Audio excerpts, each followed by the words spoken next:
செங்கீரை கடையில் தாங்க இன்றைக்கி நம்ம பார்க்க போகிறோம். ஸோ வீக்லி ட்வைஸாக கீரை வந்து ஆட் பண்ணிக்கோங்க. உங்கள் ஹெல்த் பெனிஃபிட்டுக்கு ரொம்ப நல்லதுங்க.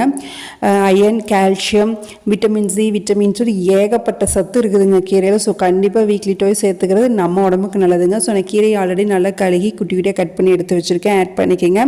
சின்ன வெங்காயம், பூண்டு ஆட் பண்ணிக்கிங்க. 2 மீடியம் சைஸ் தக்காளி நல்லா பழுத்ததாக எடுத்து ஆட் பண்ணிக்கிங்க. அப்போ நல்லா டேஸ்ட்டாக இருக்கும் உங்களுக்கு. கொஞ்சோண்டு ஜீரகம் ஆட் பண்ணிக்கிங்க. அப்புறம் பார்த்திங்கன்னா கொஞ்சம் மஞ்சத்தூள், கல் உப்பு, உங்கள் காரத்துக்கு தகுந்த மாதிரி பச்சை மிளகாய் எடுத்துங்க. நான் 2 பச்சை மிளகாய் எடுத்திருக்கேன். அதையும் ஆட் பண்ணிட்டு தேவையான அளவு தண்ணி ஆட் பண்ணிக்கிங்க. இந்த டைம் பார்த்திங்கன்னா ஓப்பன் அடுப்பில் வச்சு செய்கிறேங்க. ஸோ செம்ம டேஸ்ட்டாக இருக்கும். மண்பானையில் செஞ்சாவே எந்த ஃபுட்டுனாலும் செம்ம டேஸ்ட்டு தாங்க.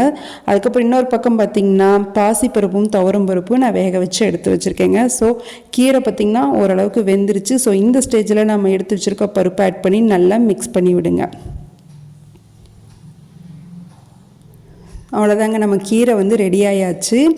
இதை வந்து பார்த்திங்கன்னா இன்னொரு பாத்திரத்தில் கன்வெர்ட் பண்ணி நான் நல்லா மசிச்சு விடுறேன். ஏன்னா என்னால் மண்பானையில் வந்து பார்த்திங்கன்னா மசிச்சு விடல, ஆவி பயங்கரமாக இருந்தது. ஸோ இன்னொரு பக்கம் பார்த்திங்கன்னா தேங்காய் வந்து எடுத்துக்கோங்க, கடுகு, ஜீரகம் எடுத்துக்கோங்க, வரமிளகாய் எடுத்துக்கோங்க. அப்புறம் வந்து பார்த்திங்கன்னா கொத்தமல்லி இலையும் கருவேப்பிலை இலையும் ஆட் பண்ணிக்கோங்க. கொத்தமல்லி வந்து ஆப்ஷனல் தான், ஆனால் கொஞ்சம் டேஸ்ட் நல்லாயிருக்கும். ஸோ அது பொரிஞ்சோடனே நம்ம ஆல்ரெடி எடுத்து வச்சுருக்க கீரையில் ஆட் பண்ணிக்கோங்க. உப்பு பத்தலைன்னு கொஞ்சோண்டு கல் உப்பு நான் வந்து ஆட் பண்ணியிருக்கேங்க.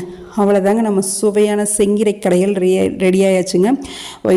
ஒயிட் ரைஸோடு வச்சு பப்படத்தோடு வச்சு சாப்பிட்டா செம்ம டேஸ்ட்டாக இருக்குங்க. உங்கள் கிட்ஸுக்கு இந்த மாதிரி கீரை கடையில் வாரத்துக்கு ஒரு நாள் செஞ்சு கொடுங்க. அவங்களுக்கு பிடிச்ச மாதிரி செஞ்சு கொடுத்தீங்கன்னா ரொம்ப விரும்பி சாப்பிடுவாங்க. நீங்களும் ட்ரை பண்ணி பாருங்கள்.